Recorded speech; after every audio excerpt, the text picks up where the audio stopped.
D'économie encore. Qui n'a pas eu l'œil attiré par ce détail sur une étiquette? Regardez, ils sont également mentionnés dans les publicités. Produits de l'année, médaille d'or du goût. Que valent vraiment les prix ou les distinctions que revendiquent les vins, les fromages ou les chocolats? Voici la vérité sur ces labels et ces médailles. Enquête Diane Schlinger, Marine Zambrano avec notre bureau à Lyon. Ils fleurissent dans les rayons de supermarchés. Meilleurs produits, saveurs de l'année, produits de l'année, médailles d'or, d'argent. Que valent vraiment ces distinctions? Qui juge les produits? Est-ce vraiment un concours indépendant? 3 Français sur 4 font confiance à ces petits logos.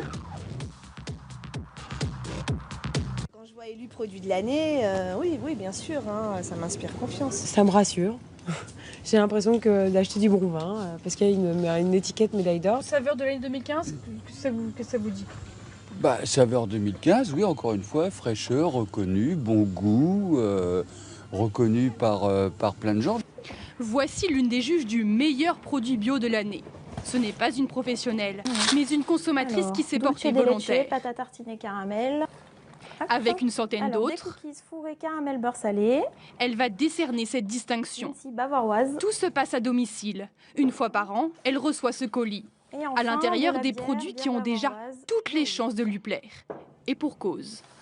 Je les ai présélectionnés selon mes goûts et mes habitudes alimentaires. Donc je sais à peu près sur quel type de produit je me suis tournée, je sais à quoi m'attendre. Confiture de lait, cookies, huile essentielle, 10 produits à tester. Mais aucune mise en concurrence. Pour chaque famille de produits, il n'y a qu'un seul candidat. Ce n'est donc pas un concours. Pas mal, pas mal. Elle répond à une dizaine de questions par Internet. Saveur, texture, emballage, puis elle donne une note sur 20.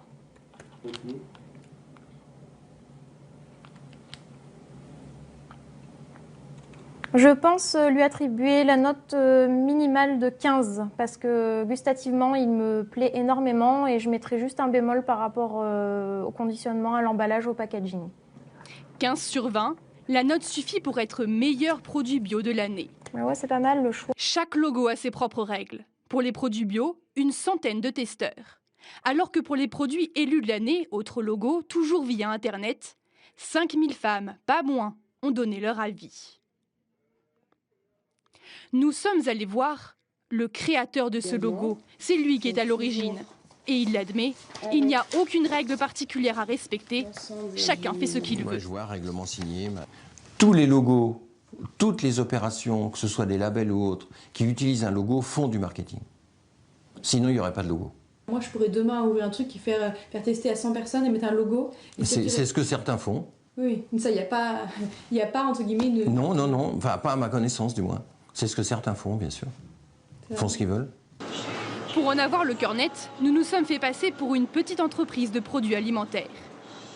Au téléphone, nous allons essayer de négocier un logo. En soi, il y a beaucoup de chances de gagner, c'est-à-dire c'est compliqué en soi. Nous, on sélectionne vraiment les testeurs en affinité avec le produit. L'année dernière, il y a eu 25% qui ne l'ont pas eu.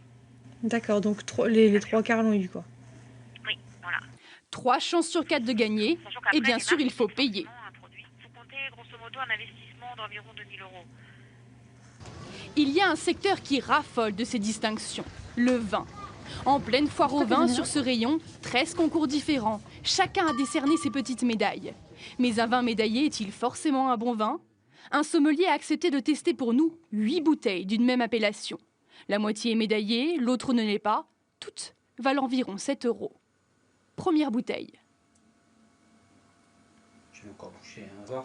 Surtout que les mecs... D'abord au nez. On sent quasiment que l'alcool. Donc il y a une touche légèrement un peu laiteuse qui moi me dérange. Au nez, il n'y a pas grand-chose qui ressort. Et c'était une médaille d'argent.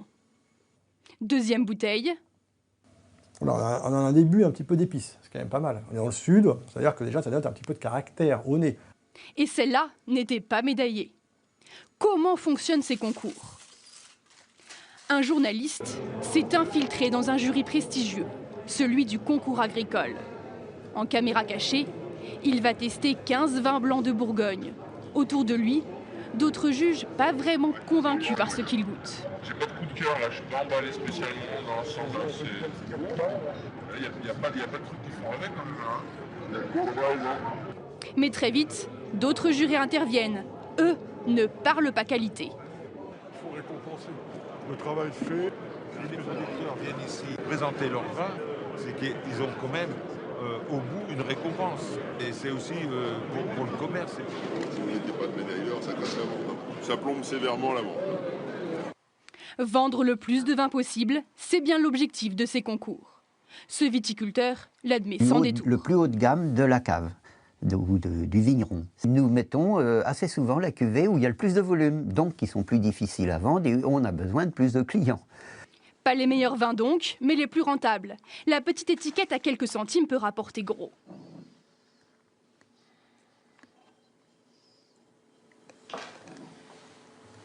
L'année où il a eu une médaille, vous vendiez combien? On le vendrait 6,50 €, grand maximum. Grand maximum. Donc 80 centimes de plus? Voilà, c'est ça. Mais et encore, c'est pas sûr. C'est pas sûr parce que c'est notre produit d'appel aussi. 80 centimes de plus, fois le nombre de bouteilles, ça vous fait un bon bénéfice. Ah, ça paye les étiquettes. Plus que ça. Plus que ça. Oui, oui, plus que ça, bien sûr. Oui. Seule limite à ces concours viticoles, seul un tiers des vins présentés